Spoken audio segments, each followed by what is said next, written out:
Dr. Miranda Kellerman slammed her car door with enough force to rattle the windows of her inherited colonial home. Another sleepless night grading papers. Another morning discovering religious propaganda cluttering her property. The ornate statue of the Virgin Mary sat serenely on her front steps, arms outstretched in painted blessing, ceramic robes flowing in perfect stillness. Unbelievable, Miranda muttered, her geology professor mind immediately cataloging the statue's composition and probable origin. Plaster of Paris base, acrylic paint job, mass-produced religious kitsch worth maybe $30 at most. Someone had the audacity to treat her yard like a shrine. She grabbed the 18-inch figure, surprised by its weight, and marched toward the backyard. Her neighbor Elena Vasquez peered over the fence dividing their properties, concern creasing her weathered features. "Dr. Kellerman, please, that belongs to my daughter Sophia. She must have left it there by accident." Miranda's laugh held no warmth. "Your 80-year-old just happened to leave a Virgin Mary statue on the property of the neighborhood atheist? How remarkably convenient. She means no harm. Children sometimes, Mrs. Vasquez, I've spent my entire career studying evidence, not fairy tales." Miranda hefted a shovel from her garden shed. "I'll save us all some time and bury this superstition where it belongs." The blade bit into the October soil behind her prize-winning rose bushes.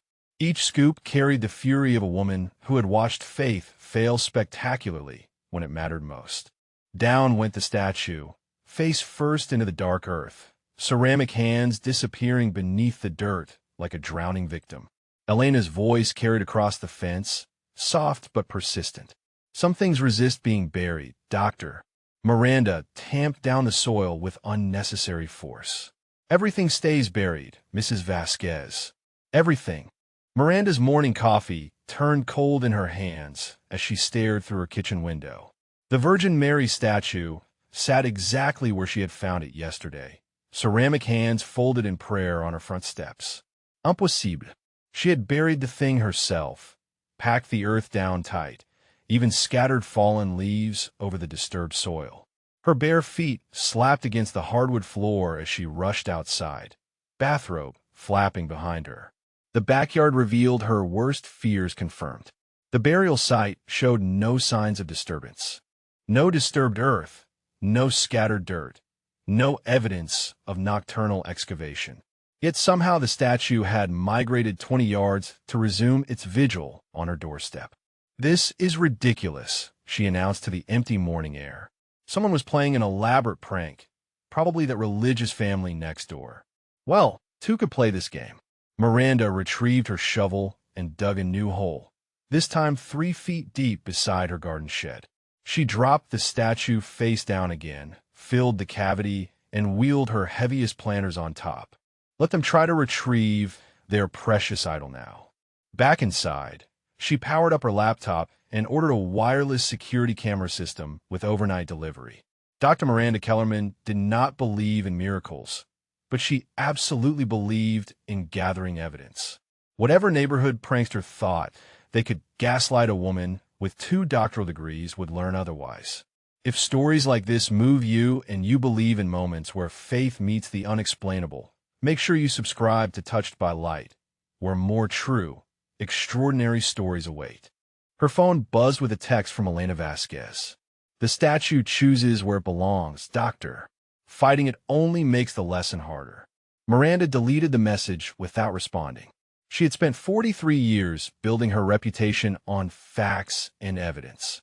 One ceramic trinket would not shatter her carefully constructed rational world. Not now. Not ever. Miranda's hand trembled as she scrolled through the security footage for the 3rd time. The timestamp read 3:17 a.m. Frame by frame, she watched her front yard in infrared clarity. Empty steps, empty walkway. Then suddenly, between one frame and the next, the Virgin Mary statue materialized on her doorstep like a digital glitch in reality. She rewound the footage again, examining every pixel for evidence of manipulation. No shadows moving across the yard. No figures approaching from any angle. No vehicles stopping in the street. The cameras had recorded everything with scientific precision, and everything pointed to an impossible conclusion. Her geology training kicked in automatically. Every natural phenomenon had an explanation rooted in physical laws. Érosion, sédimentation, tectonique shift, minéral formation. All could be understood through careful observation and analysis. But this defied every principle she had taught for 15 years. Miranda grabbed her laptop and drove to the university, seeking refuge in her sterile office filled with rock samples and peer-reviewed journals. She spent the morning researching hoaxes, stage magic, and optical illusions. Nothing explained footage showing an object appearing from nowhere with no visible cause. Her colleague, Dr. Peterson, knocked on her door around noon. "Miranda, you look terrible. Everything okay?" She considered showing him the video, then stopped. How could she explain that a ceramic religious icon was challenging her fundamental understanding of reality? That her carefully constructed atheist worldview was cracking like limestone under pressure? "Just a research project," she lied, closing the laptop. "Nothing I cannot handle." But as she drove home that evening, doubt gnawed at her scientific certainty. The statue waited on her doorstep again, painted eyes seeming to watch her approach with infinite patience. Miranda realized she was no longer dealing with a simple prank. Something beyond her comprehension had entered her orderly, rational world. Miranda stormed across the frost-covered grass at 7 in the morning, still wearing yesterday's clothes. Sleep had become impossible with the statue's ceramic gaze burning through her bedroom window. Elena Vasquez was hanging laundry on her back porch, moving with the unhurried rhythm of morning prayer. "We need to talk," Miranda announced, her voice carrying across 3 neighboring yards. "About your family's little game." Elena turned slowly, rosary beads clicking softly in her weathered hands. "There is no game, doctor." "Really? Then explain how your statue keeps appearing on my property despite being buried under 200 pounds of concrete planters." Miranda's voice rose with each word, attracting the attention of dog walkers and garbage collectors. "Explain the security footage showing it materializing from thin air." Other neighbors emerged from their houses. Mrs. Chun from the corner lot shook her head in disapproval. The Henderson family whispered among themselves, clearly uncomfortable with the public confrontation. "Perhaps," Elena said quietly, "she is trying to tell you something. It is an inanimate object. Plaster and paint worth $30 at Walmart." Miranda's academic composure shattered completely. "I have 2 doctoral degrees and 15 years of university research. I will not be gaslit by religious superstition and parlor tricks." Little Sofia Vasquez appeared behind her mother, dark eyes wide with concern rather than fear. "She just wants to help you feel better, Dr. Kellerman, like she helped my abuela when she was sad." The innocent words hit Miranda like physical blows. She spun around, addressing the growing crowd of neighbors. "This family is harassing me with their Catholic propaganda. Someone here knows how they are pulling off this hoax." The gathered residents exchanged uncomfortable glances. Some nodded sympathetically toward Miranda. Others crossed themselves quietly. The neighborhood's fragile interfaith harmony cracked down the middle, leaving Miranda standing alone on one side of a theological divide she had created through her desperate need for rational answers. Miranda retreated to her study, surrounded by photographs that told the story of her shattered faith. Marcus smiled from their wedding picture, his hand resting on her shoulder as they posed outside St. Matthew's Cathedral. Another frame showed them volunteering at the church soup kitchen, both wearing matching aprons and genuine happiness. She had believed once, believed with the fervor of a convert who discovered faith in graduate school, finding God in the intricate geology of mountain formations and crystalline structures.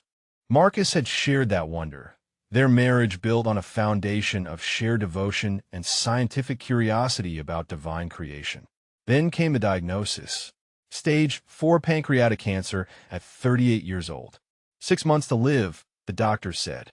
Miranda threw herself into prayer with the same intensity she brought to her research. Every morning mass, every novena, every desperate petition to a God who had seemed so present in happier times. The congregation rallied around them initially. Father Morrison visited weekly, anointing Marcus with oils that smelled like false hope. Well-meaning parishioners brought casseroles and promises that God had a plan. Miranda clung to those words through 18 months of chemotherapy, radiation, and Marcus growing thinner despite every medical intervention. His final weeks were agony. No dignified passing surrounded by loved ones. Just morphine-dulled screams and the steady beep of machines prolonging suffering that no merciful deity would allow. Miranda held his skeletal hand and begged heaven for relief that never came. The funeral service felt like mockery. Father Morrison spoke of mysterious ways and eternal peace, while Marcus lay cold in expensive mahogany. 300 people offered condolences about God's plan, each word driving the knife deeper into Miranda's bleeding soul. She walked away from faith that day and never looked back. Science became her refuge. Rational thought her salvation. If God existed, he was either powerless or cruel. Either way, he deserved nothing but her contempt. Now this statue threatened to resurrect questions she had buried with her husband. Miranda's coffee mug shattered against the kitchen floor as she stared at the impossible sight. The Virgin Mary statue sat peacefully on her dining room table, positioned precisely where she and Marcus used to share their morning prayers 15 years ago. Every door remained locked. Every window showed no signs of forced entry. The alarm system registered no breaches throughout the night. She circled the statue like a predator, searching for logical explanations her scientific mind refused to abandon. No muddy footprints on her hardwood floors. No disturbed dust patterns suggesting human movement. The ceramic figure appeared exactly as it had outside, but now violated the sanctuary of her private grief. "This is not happening," she whispered, grabbing the statue with trembling hands. Inanimate objects do not relocate themselves through locked doors. But as she lifted the figure, something else caught her attention. A faint scent lingered in the air around it. Roses and vanilla, the exact fragrance of Marcus's favorite candles that they lit during their evening devotions. The smell transported her instantly to memories of kneeling beside him at their makeshift altar, both lost in prayer for healing that never came. Miranda dropped the statue back onto the table and backed away, her rational worldview crumbling like sedimentary rock under impossible pressure. She had devoted her career to studying evidence, measuring data, drawing conclusions based on observable phenomena. Everything she witnessed defied the natural laws she taught her students. Her hands shook as she reached for her phone to call the police, then stopped. What would she tell them? That a religious icon was committing breaking and entering? That the laws of physics no longer applied in her colonial home? Instead, she grabbed the statue and carried it to her basement, locking it inside her old research storage room behind 3 deadbolts. If supernatural forces wanted to play games with her sanity, they could do it from the deepest part of her house where no rational person would ever discover her descent into madness. Miranda's sledgehammer crashed down onto the Virgin Mary statue with the fury of 4 years of suppressed grief. The ceramic figure should have shattered into 1,000 pieces across her basement concrete floor. Instead, the hammer bounced back as if striking solid granite, vibrations shooting up her arms and nearly dislocating her shoulders. "What the hell?" she gasped, examining the statue for damage. Not a single chip marred its painted surface. The serene expression remained unchanged, ceramic hands still folded in eternal prayer. She tried again, this time aiming for the figure's base. The impact sent shock waves through her entire body, but left the statue completely intact. Her rational mind scrambled for explanations. Some kind of reinforced polymer core. Advanced ceramic composites designed for durability. But even industrial materials should show stress fractures under this assault. The temperature in the basement dropped 20 degrees without warning. Miranda's breath formed visible clouds in the suddenly frigid air. The overhead light fixture began swaying despite no detectable air movement. Then came a sound that froze her blood completely. Singing. Soft female voices harmonizing in Latin. The melody familiar from childhood masses she had abandoned decades ago. Ave Maria, gratia plena. The words echoed off the basement walls with impossible clarity, as if an entire choir surrounded her in the cramped storage room. Miranda spun in circles, searching for speakers, recording devices, any technological explanation for the ethereal chorus. But she stood alone with the unbreakable statue, its painted eyes seeming to reflect compassion rather than judgment. Her knees buckled as the full weight of impossibility crashed over her. 15 years of academic certainty, peer-reviewed research, and scientific methodology crumbled like sandcastles before an incoming tide. The statue had survived burial, concrete barriers, locked doors, and physical destruction. It had brought sense from her past and voices from beyond rational explanation. Dr. Miranda Kellerman, professor of geology and proud atheist, finally admitted she was confronting something beyond the boundaries of natural law.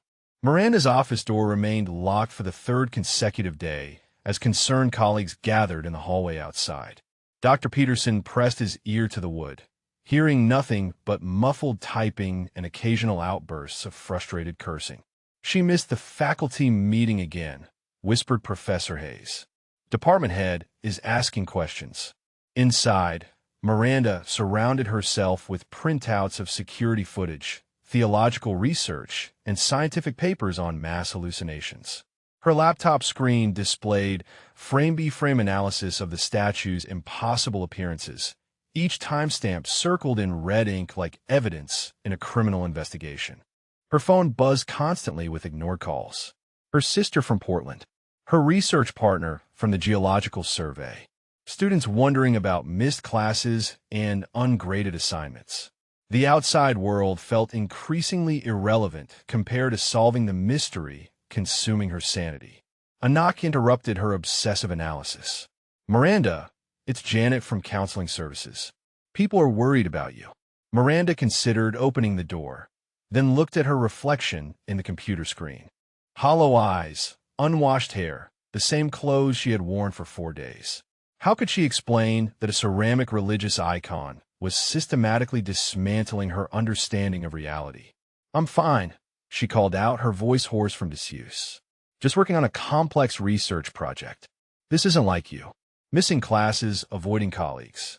Whatever you're dealing with, you don't have to face it alone."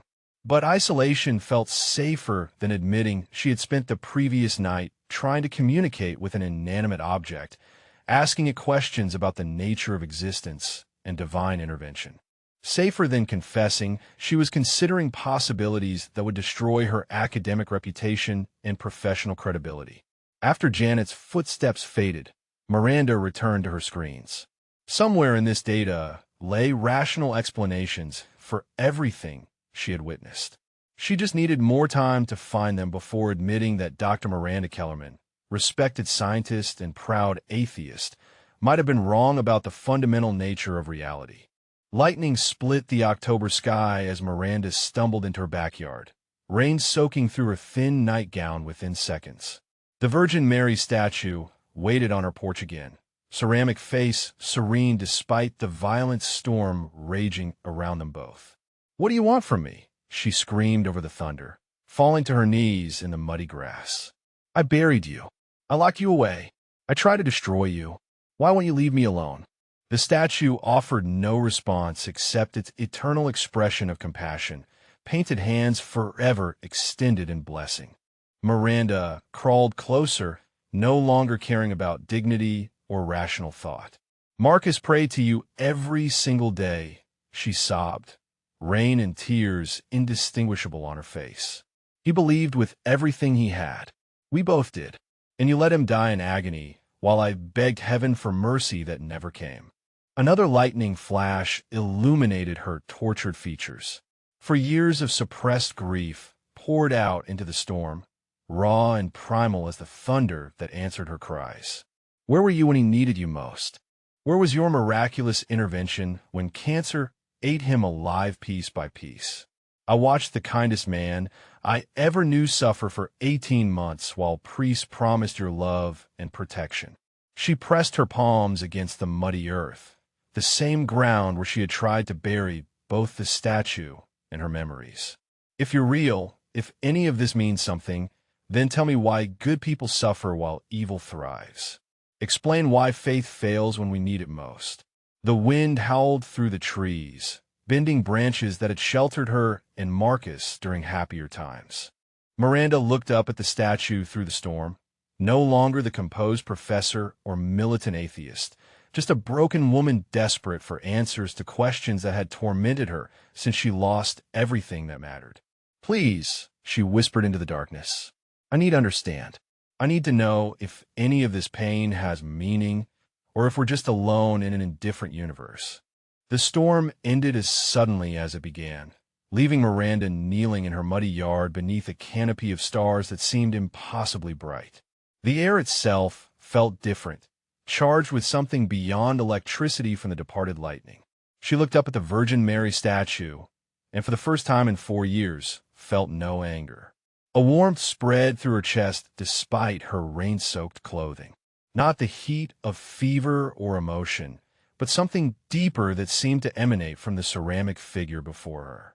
The statue's painted eyes no longer appeared judgmental or mocking.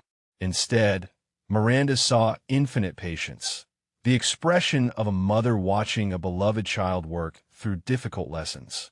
You weren't ignoring us, she whispered, understanding flooding through her like dawn after the longest night. You were there in the hospital room, in Marcus's hand holding mine, in the nurses who stayed past their shifts, in the friends who brought meals when I couldn't cook.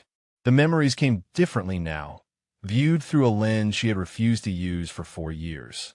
Father Morrison's tears during Marcus's final anointing, the congregation's genuine grief at the funeral, her sister flying across the country to hold her while she sobbed. Love expressing itself through human hands and hearts. Divine compassion working through ordinary people. I was so angry I couldn't see it, Miranda continued, her voice growing steadier. I wanted miracles that looked like magic tricks instead of recognizing miracles that looked like love.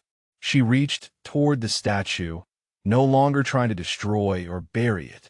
Her fingers traced the ceramic folds of the painted robes, feeling the slight imperfections that proved it was crafted by human hands for human hearts seeking comfort.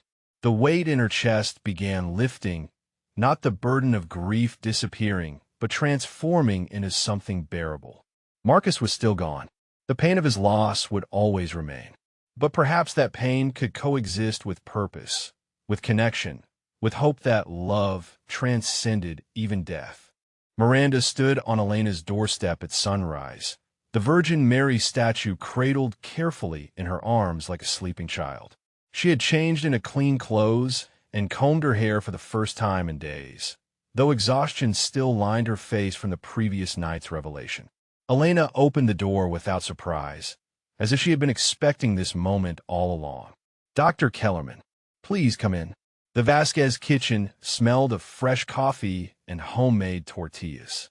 Family photographs covered every surface, multiple generations united by shared faith and enduring love.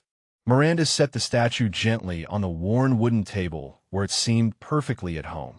I owe you an apology, Miranda began, her voice barely above a whisper, for the accusations, the public scene, doubting your family's integrity. I was fighting something I didn't understand. Elena poured 2 cups of coffee, her movements unhurried and graceful. Grief makes us do strange things, Mija. My husband died 7 years ago. I know what it feels like when faith seems to abandon us. How do you keep believing when prayers go unanswered? Who says they go unanswered? Elena settled into the chair across from her. Sometimes the answer is different than what we expect. Sometimes it takes years to understand what we were really asking for. Miranda stared into her coffee cup, seeing her reflection fragmented in the dark surface. I blame God for Marcus's suffering. Rejected everything we once shared because I couldn't accept that love sometimes includes letting go. Would you like to talk to someone who understands these questions better than I do? An hour later, Miranda found herself in Father Chin's modest office at St. Augustine Parish. Unlike the imposing cathedral where she and Marcus had married, this small church felt intimate and welcoming. The priest listened without judgment as she shared her story, nodding with the wisdom of someone who had guided many souls through similar darkness. Faith isn't about having all the answers, he said finally. It's about trusting that meaning exists even when we can't see it. 6 months later, Miranda's backyard hosted the neighborhood's first interfaith garden blessing. The Virgin Mary statue stood peacefully in a small shrine she had built between her prize roses, surrounded by flowers from every household on the block. Protestant families brought daffodils, Jewish neighbors contributed herbs from their kosher garden, and a Muslim family from Oak Street added fragrant jasmine. Dr. Miranda Kellerman had returned to teaching with renewed purpose. Though her lectures now included discussions about the mysteries science couldn't yet explain, her students noticed the change immediately. The bitter edge was gone, replaced by genuine wonder at the universe's complexity. Elena's granddaughter Sophia hung paper chains around the shrine while her friends from different faith backgrounds worked together creating decorations. The children understood something the adults had needed months to learn. Sacred spaces could welcome everyone without requiring anyone to abandon their beliefs. "You've created something beautiful here," Father Chin observed, blessing the garden alongside Pastor Williams from the Lutheran Church and Rabbi Goldman from Temple Beth Shalom. Miranda knelt beside the statue that had once represented everything she rejected. Now it symbolized something far more precious: the possibility of finding meaning in suffering, hope in despair, and unity in diversity. "She taught me that faith isn't about having perfect answers," Miranda told the gathered neighbors. "It's about remaining open to love, even when that love looks different than we expected." Mrs. Henderson, who had initially supported Miranda's complaints about religious harassment, brought her atheist book club to see the garden.